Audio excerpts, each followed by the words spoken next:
the forgotten great generals of Islam. When we speak of Islamic history, certain names shine across the ages: Khalid ibn al-Walid, the sword of Allah; Salahuddin al-Ayyubi, the liberator of Jerusalem; and Tariq ibn Ziyad, the conqueror of Spain. But history is not built by a few names alone. Behind the shadows stand other giants, men whose courage and brilliance saved the Muslim world at its darkest hours. Yet, many of their names remain forgotten. Today, we uncover the forgotten great generals of Islam, heroes who stood unshaken against impossible odds and whose victories reshaped the world. 1. Saif al-Din Qutuz, the Mongol breaker. The year was 1258. The Mongols, led by Hulagu Khan, stormed Baghdad, slaughtering nearly 1 million souls. The mighty Abbasid Caliphate collapsed in fire and blood. To the Muslim world, it seemed the end of days.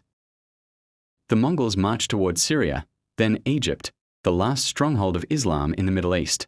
City after city fell, and no army had ever defeated them. But then rose a man, a warrior sultan, Saif al-Din Qutuz. At Ain Jalut in 1260, Qutuz rallied the Mamluk army. He rode before his men, shouting, "O Muslims, fight for your religion, fight for your prophet." The Mamluks struck hard. In a thunderous clash, the Mongols, invincible until that day, were crushed. Ain Jalut became their first major defeat. Qutuz saved Cairo, Mecca, and Medina from certain destruction. Though assassinated shortly after his victory, his name deserves to echo forever as the man who broke the Mongol storm. 2. Baibars al-Bundukdari, the Lion of Islam. After Qutuz came his brilliant general, Baibars al-Bundukdari. Known as al-Malik al-Zahir, the Lion of Islam, Baibars was not only a warrior, but a master statesman. He crushed the Mongols again in later battles, ensuring they would never reclaim Syria. But Baibars was not done. He turned his eyes on the Crusaders. Castle after castle, fortress after fortress, he recaptured strongholds from the Mediterranean coast to Palestine. His campaigns crippled Crusader power in the Holy Land. Baibars rebuilt an Islamic world devastated by Mongols and Crusaders. He restored trade, education, and governance. His reign gave stability after chaos, yet today, his name rarely receives the honor it deserves. 3. Muhammad bin Qasim, the teenage conqueror. Now, journey with me to the east. The year was 711, and a teenager, just 17 years old, was handed an impossible mission.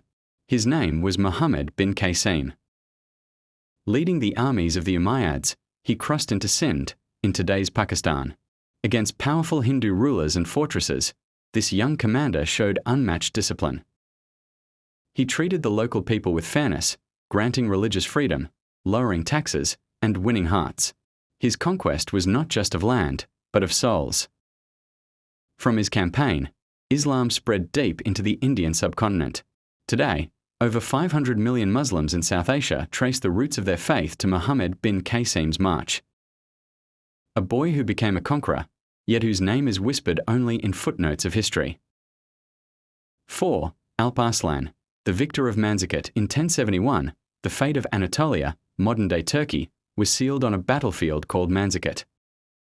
The Seljuk Sultan, Alp Arslan, faced the might of the Byzantine Empire. The Byzantines outnumbered the Muslims nearly 2-1, but Alp Arslan was a man of faith. Before the battle, he dressed in white garments, saying, "This is my shroud. If I fall, it will be in the path of Allah." What followed was one of the most shocking defeats in history. The Byzantine emperor himself, Romanos IV, was captured alive. This victory opened the gates of Anatolia to Islam. Centuries later, the Ottomans would rise from this very land. Without Alp Arslan, there might never have been an Ottoman Empire. Yet today, his name lies forgotten outside of scholars' books. 5. Yusuf ibn Tashfin, the savior of Muslim Spain. Meanwhile, far in the west, Muslim Spain, Al-Andalus, was crumbling. The Christian kingdoms advanced relentlessly, threatening to wipe Islam from Europe. 5. Yusuf ibn Tashfin, the savior of Muslim Spain. Meanwhile, far in the west, Muslim Spain, Al-Andalus, was crumbling. The Christian kingdoms advanced relentlessly, threatening to wipe Islam from Europe. Then came a man from North Africa, Yusuf ibn Tashfin. Leader of the Almoravid dynasty, Yusuf was called to Spain to defend the faith. In 1086, at the Battle of Sagrajas, he met Alfonso VI of Castile. Despite being outnumbered, Yusuf led his disciplined desert warriors to a crushing victory, saving Al-Andalus from collapse. 4 centuries after, Islam remained in Spain, producing scholars, poets, and scientists who would shape European civilization itself. And all of it was preserved because Yusuf ibn Tashfin answered the call. These were the forgotten great generals of Islam, Qutuz, who broke the Mongols, Baibars, who crushed crusaders, Muhammad bin Qasim, who brought Islam to South Asia. Alp Arslan, who opened the gates of Anatolia, Yusuf ibn Tashfin, who saved Muslim Spain. They fought not for power, not for glory, but to defend faith, justice, and their people. Their victories remind us that in the darkest of times, Allah raises heroes to protect His deen. Never forget their names. Never forget their legacy.